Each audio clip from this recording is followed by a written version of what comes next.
If you've been on the internet for any amount of time, you've probably heard of Bendy. It stands alongside games like FNAF and Poppy Playtime as one of the most iconic mascot horror games to ever be produced, a true pioneer of the entire genre, and yet its decline felt almost inevitable. By the time the final chapter dropped around 2018, the hype for Bendy hit an all-time low. Trapped in a development hell, the original game stumbled across the finish line with clunky combat, tedious fetch quests, and an underwhelming ending that left fans feeling, well, pretty let down. The franchise was losing relevance, becoming just another forgotten 2017 internet trend. Then came 2022, and with it Bendy and the Dark Revival. This wasn't just a sequel, it kickstarted a full-blown renaissance for the entire franchise. Dark Revival completely revolutionized the series by adopting a significantly darker, more mature theme.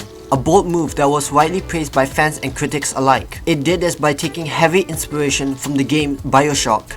And for me, having said I played the BioShock games before, it definitely worked for Bendy. It successfully borrowed the atmospheric themes, gameplay structure, and overall immersive vibe of BioShock without ever feeling like a cheap knockoff. Instead, it felt like a deeply respectful tribute to it. Heck, the creators themselves even confirmed the influence, so it's a straight up fact rather than a speculation. But pulling off that level of systematic gameplay while seamlessly preserving the unique horrors of Bendy, that was a genuinely remarkable achievement. Bendy and the Dark Revival didn't merely update the graphics or tweak the combat, it practically saved the entire franchise from extinction.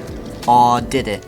Because if you look past the initial hype, not everyone agrees. While many love the introduction of our new protagonist, Audrey, and the expanded lore, others use one specific word to describe their experience: overwhelmed. To some, the heavily layered story, packed with constant plot twists, lore dumps, and surreal dream sequences, created noticeable pacing issues. And by revealing a lot of things, the vague atmospheric horror mystery that made the original game so captivating was practically handed to us on a silver platter, leaving almost zero room for fan theories or speculation on the internet. It created a massive divide in the community, but this is where I think many people completely fail to realize something. First of all, Bendy and the Dark Revival made some big changes to the franchise. And when I say big, I mean really big. Not only did it return after a long, agonizing hiatus, it brought in so many unique story elements that it instantly pulled an entire new wave of fans into the universe. To say the least, it practically looked like a big AAA horror game now. Like, look at this! Dark Revival clearly looked at modern survival horror games for inspiration to figure out what actually made the genre work. For instance, we finally got a protagonist who was deeply rooted into the narrative. Now, despite how lovable Henry was in the first game, and he's still a fan favorite to this day, Audrey brought in real personality, an actual vibe, and most importantly, we could actually see her. She gave an authentic emotion to the journey and brought real narrative stakes to what was previously a mostly blank story. Playing as Audrey made the game feel like a genuine campaign for survival rather than merely a walking simulator. They also fixed the combat mechanics of the game.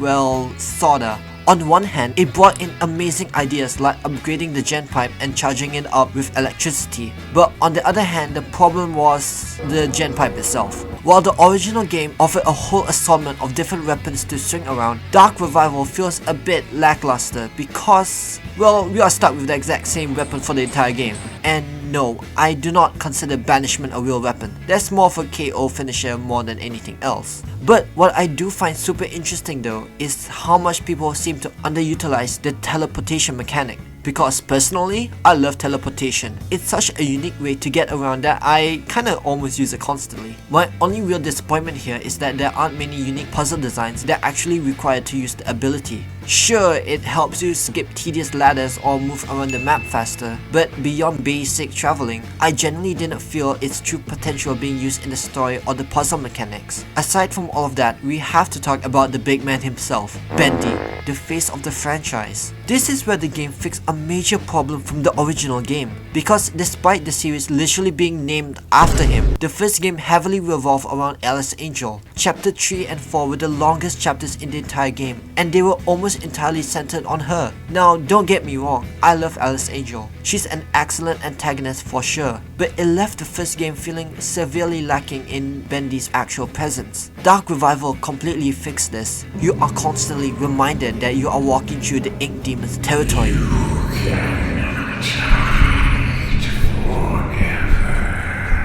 making you feel his terrifying presence throughout the entire game. It actually feels like Bendy and his dark revival. Huh?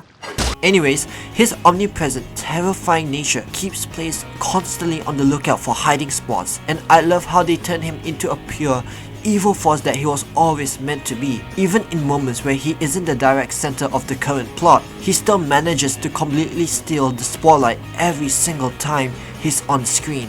Now, most horror game franchises love sticking to their established formula out of fear of alienating their core audience. You can see this exact pattern with Resident Evil 6. For those unfamiliar, the Resident Evil franchise was originally a dreadful horror game series filled with intense lore and the threats of bioterrorism in Raccoon City. With that in mind, Resident Evil had hit a massive success with Resident Evil 4 for having a more action-oriented gameplay. Due to this, the creators of the series began making the franchise more into the action genre. However, as the series progressed over the years, the horror elements slowly began to evaporate. By the time Resident Evil 6 rolled around, it had transformed into a full-blown Call of Duty action movie with almost zero horror left, and as you'll expect, it was kinda a disaster for the franchise as they had never been able to replicate Resident Evil 4's beautiful success. So, what did Capcom do? They had to reinvent the franchise. The creators stepped back, took a multi-year hiatus, and started to ponder where did we go wrong and what made the original game so good. Then, years later, they returned with Resident Evil 7, a game that took the internet by storm by stripping away the over-the-top action and delivering a terrifying horror experience that practically saved the franchise. So, where am I going with this? Bendy and the Dark Revival is the Resident Evil 7 of Bendy, if you know what I mean. I have to emphasize once again that Bendy and the Dark Revival was in production hell for over 3 long years, and this was before COVID, as the initial plans and workings were thought of in 2019. The development behind this project was a massive financial risk, trapped in a nightmare of shifting production, constant delays, and a total pivot from an episodic release schedule into a full-blown standalone game. The team desperately needed a brand new approach to the series, and they took a massive gamble on it. And by the end of it, it proved to be an overwhelming success. It proved that taking a massive creative risk is sometimes the only way forward. In the grand scope of things, it was a total leap of faith. Dark Revival proved that an indie studio can acknowledge its past mistakes without abandoning its core identity. It proved that mascot horror can grow up, because in reality, this game is kinda the true unfiltered vision of the story that the studio had always wanted to tell. And to completely be honest with you, I am happy for them. I'm happy that they were able to capture such a wide audience while maturing their community alongside them, proving once and for all that Bendy, despite starting as a simple mascot horror game, can evolve into a darker, more complex horror masterpiece.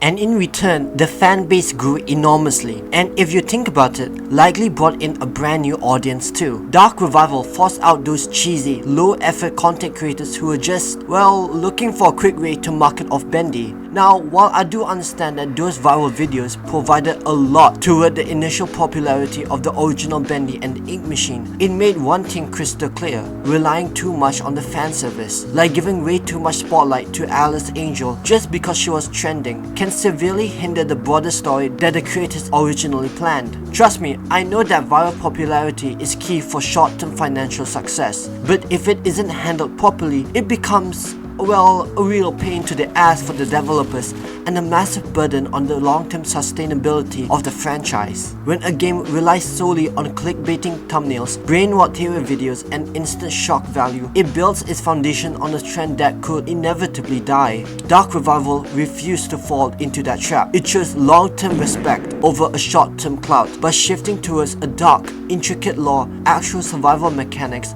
and a genuine, horrifying environment. It weeded out all the clout chasers and left behind a core community that actually cares about Bendy as a legitimate, high-quality video game. Instead, Bendy and the Dark Revival acted as a massive wake-up call that allowed true maturity to be introduced into the franchise. And while it is still a mascot horror game per se, it is a rightfully done mascot horror, one that made the fans and the creators both genuinely happy. Bendy and the Dark Revival isn't just a good sequel, it was a necessary one that literally saved the entire franchise. and now it is turning into a legitimate, respected and mechanically dense action horror universe. At the end of the day, Dark Revival saved Bendy while refusing to give fans more of the same, and honestly, that's the greatest service the game producers could ever do. Thank you guys so much for watching, and I'll see you guys in the next video.